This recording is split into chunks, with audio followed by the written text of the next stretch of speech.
diaspora, mereka yang belajar di luar negeri.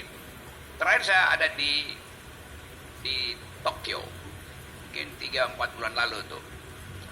Saya lagi habis ceramah soal lingkungan biasa, lalu ternyata ada mahasiswa Indonesia di situ. Mereka ajak saya pindah ke kota kira-kira 1 jam dari Tokyo, namanya Yokohama. Itu komunitas anak-anak milenial yang lagi studi, yang lagi kerja. Lalu kita diskusi tentang Indonesia. Lalu mereka bilang begini, kami nggak akan pulang ke Indonesia. Kenapa? Rejim sekarang ini tidak memberi harapan. Pemerintah Tokyo, pemerintah Jepang memberi mereka harapan. Jadi secara pragmatis mereka melihat bahwa kemakmuran, keadilan, kejujuran ada di Jepang, bukan di Indonesia itu. Kita bisa miris, ya, tapi itu mereka bicara jujur, faktual. Jadi yang di luar negeri tidak mau pulang. Kalau saya bicara dengan milenial Indonesia, mereka bilang begini, kami punya teman-teman di Amerika, minta kami pindah ke sana tuh. Jadi mereka yang baru lulus tergoda untuk pergi ke luar negeri, brain drain. Jadi terlihat bahwa milenial sebetulnya menganggap di mana ada kebenaran, di mana ada kejujuran, di mana ada keadilan, di situ negeri kami itu. Nah, bahayanya adalah kalau negeri ini ditinggalkan oleh mereka yang muda dan diasuh oleh para koruptor, akhirnya oleh para maling. Kan anak-anak ini bersih pikirannya, dia nggak mau ikut dalam kekotoran republik, lalu dia mau minggat. Nah, kita mustahan dengan cara apa? Bukan dengan mengabaikan keinginan mereka, tapi dengan membatalkan keinginan para koruptor, para pejabat daerah yang tidak peduli dengan masa depan milenial. Jadi di situ tantangan kita. Kalau kita lihat misalnya statistik kecil-kecilan, Pak Jokowi berupaya untuk memikat milenial supaya percaya ada bonus demografi itu. Di masa depan nanti milenials akan mengisi postur birokrat, teknokrat, CEO di Indonesia. Satu ide yang juga salah. Jadi Pak Jokowi nggak ngerti apa itu bonus demografi itu. Karena itu saya terangkan dulu ya. Tidak ada istilah bonus demografi. Yang ada istilah demographic dividend. Artinya mesti ada investasi dulu, baru ada dividen bagi milenial. Kalau bonus itu artinya nggak ada investasi. Dan yang lebih penting adalah bonus demografi artinya peluang-peluang di luar negeri yang secara demografi tidak lagi produktif akan diisi oleh yang datang dari Indonesia. Tapi pada saat yang sama yang dari Indonesia akan bersaing dengan yang dari Vietnam, yang dari Korea Selatan itu. Jadi bonus demografi bukan untuk Indonesia, tapi SDM Indonesia dibuat laku di luar negeri. Itu namanya bonus demografi atau demographic dividend. Nggak ada dividen tanpa investasi itu. Jadi sering saya terangkan bahwa saya mengkritik pemerintah karena kesalahan berpikirnya. Itu soalnya tuh. Lalu orang marah pada saya, ngapain dungu-dunguin presiden? Loh, memang kebijakannya dungu, bagaimana coba? Kan itu dasarnya tuh. Jadi saya jujur, bukan saya menghina Pak Jokowi sebagai makhluk, sebagai persona, tapi kebijakannya yang saya tentang. Jadi itu dasarnya tuh. Coba kita lihat sebetulnya keadaan masyarakat kita hari ini. Dibandingkan dengan Aceh misalnya hari ini, dibandingkan dengan Aceh di zaman Pak Harto. Ada problem stabilitas, tetapi tidak ada problem dengan disparitas. Hari ini, kalau kita klaim bahwa Aceh ada dalam kesulitan ekonomi, kita mau usut di mana kesulitan itu? Apakah rakyat Aceh malas? Setiap hari rakyat Aceh ngoceh di warung kopi itu. Sehingga warung kopi jadi, kopi artinya komunitas pikiran.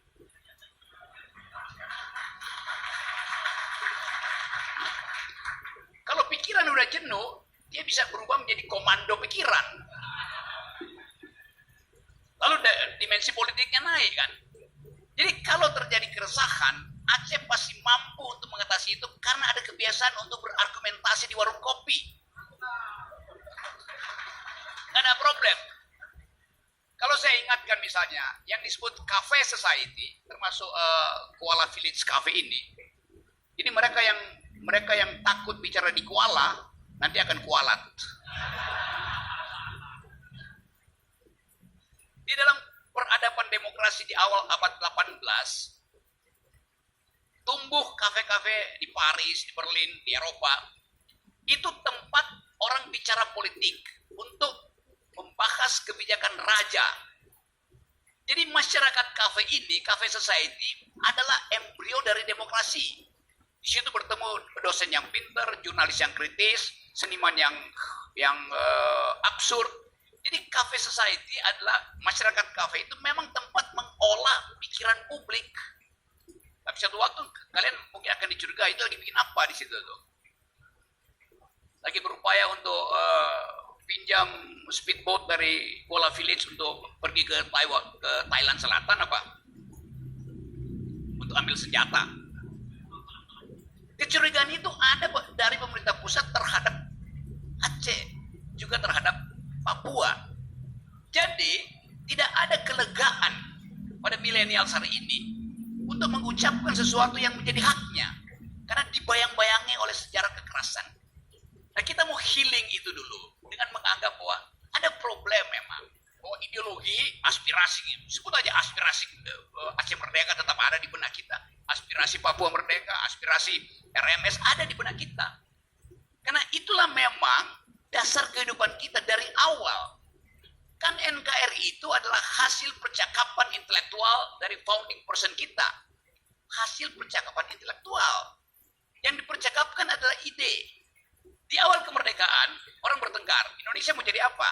Ada yang ingin jadi negara Islam, ada yang ingin jadi negara republik, ada yang ingin balik pada kesultanan, ada yang ingin negara ini jadi negara komunis. Semua itu adalah ide dipercakapkan, tapi ada forum untuk menyelesaikannya, yaitu perdebatan intelektual. Itu yang hari ini nggak ada perdebatan intelektual. Kalau kita lihat talk show, kita lihat apa yang kesakusuk koalisi itu apa isinya, kita nggak ngerti. Ide apa di situ?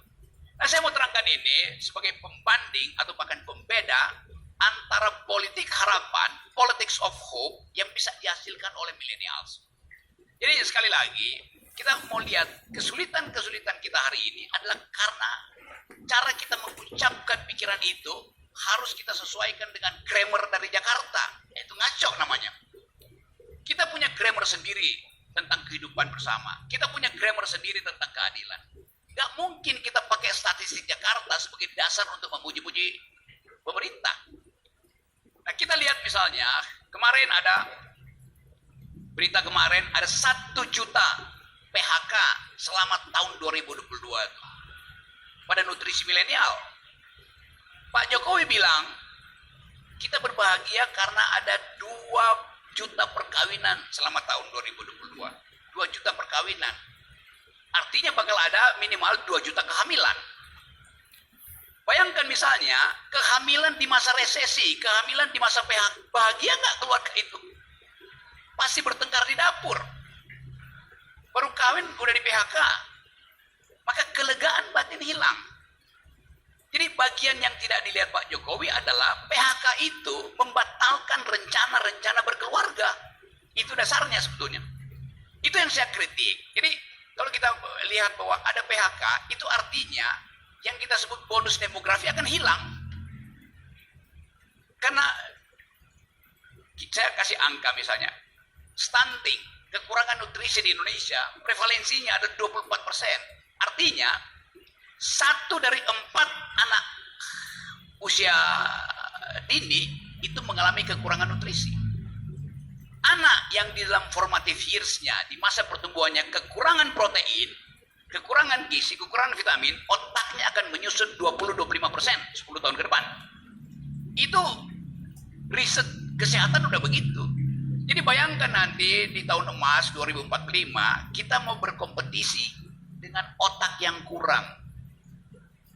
Itu bukan bonus demografi, tapi itu beban demografi itu. Kenapa itu terjadi? Karena hak bayi untuk memperoleh kacang hijau, susu, kedelai, protein, ikan,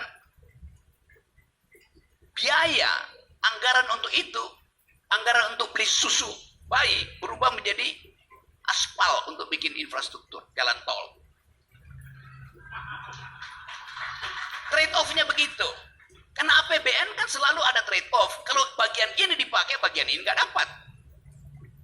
Hak manusia Indonesia yang masih balita untuk memperoleh ya bubur kacang hijau misalnya, anak-anak 5-6 tahun perlu bubur kacang hijau, dia nggak beroleh karena bubur kacang hijau berubah jadi semen. Kan ini soalnya begitu tuh. Jadi sekali lagi bagi millennials mesti ada semacam ketajaman untuk membaca statistik.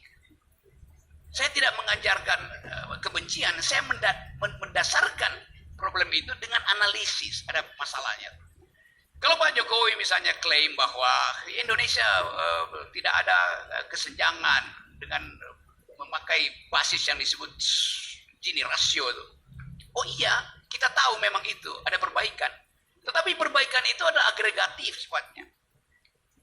Kalau kita kumpulkan di sini misalnya sejumlah orang lalu kita anggap bahwa nggak ada disparitas, iya karena ada 3-4 orang yang kekayaannya luar biasa, lalu ditarik ke atas kan.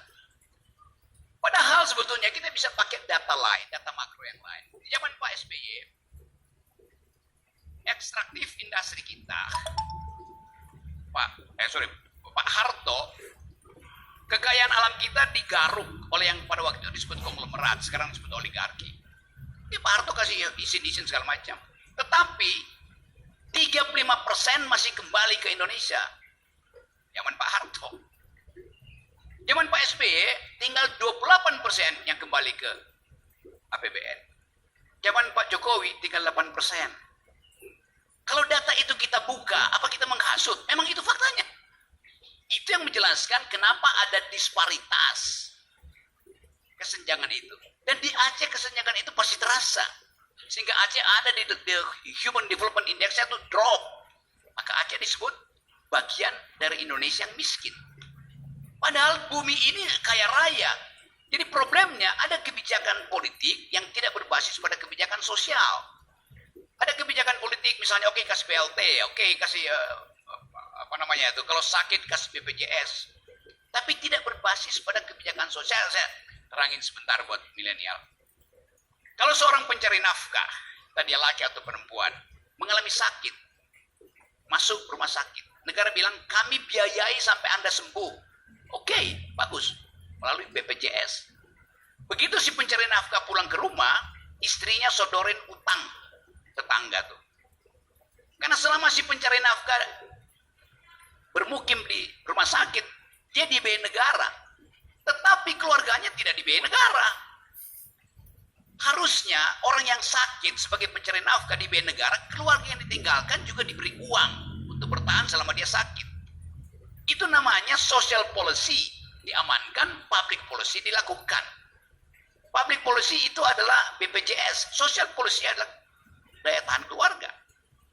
Jadi percuma kalau kita bilang ada jaminan sosial tapi tidak ada jaminan ke keluarga. Jadi dari awal tidak ada perencanaan politik yang basisnya ethics of care, yang ada ethics of right.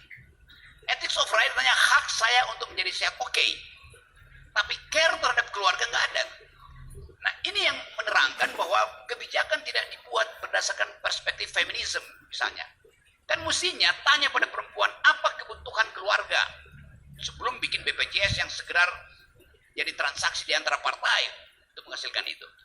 Jadi teman-teman milenial, ada banyak kebijakan yang membuat kalian itu akhirnya tidak punya harapan. Satu-satunya harapan adalah menunggu perubahan politik. Dan perubahan politik itu juga sekarang sedang diganggu. Karena kalau terjadi perubahan politik, begitu banyak dokumen bisnis akan dibatalkan. Begitu banyak konsesi yang harus ditinjau ulang, di Aceh terutama. Berapa banyak konsesi yang dikeluarkan oleh pemimpin Aceh untuk menghidupi oligarki lokal maupun oligarki nasional? Berapa banyak? Bisa nggak kita screen itu? Bisa pasti. Tetapi akan ada gangguan. Jadi sebetulnya kalau kita bicara tentang dunia lebih luas, kita percaya bahwa dari Aceh ada sumber intelektual yang tinggi. Karena sejarah Aceh ada sejarah perlawanan sekaligus sejarah intelektual. Kita baca naskah-naskah Iskandar Muda, kita baca seluruh peristiwa yang menyebabkan Aceh itu bergaul dengan India, bergaul dengan Timur Tengah. Kan itu datang dari kecerdasan masyarakat Aceh pada waktu itu.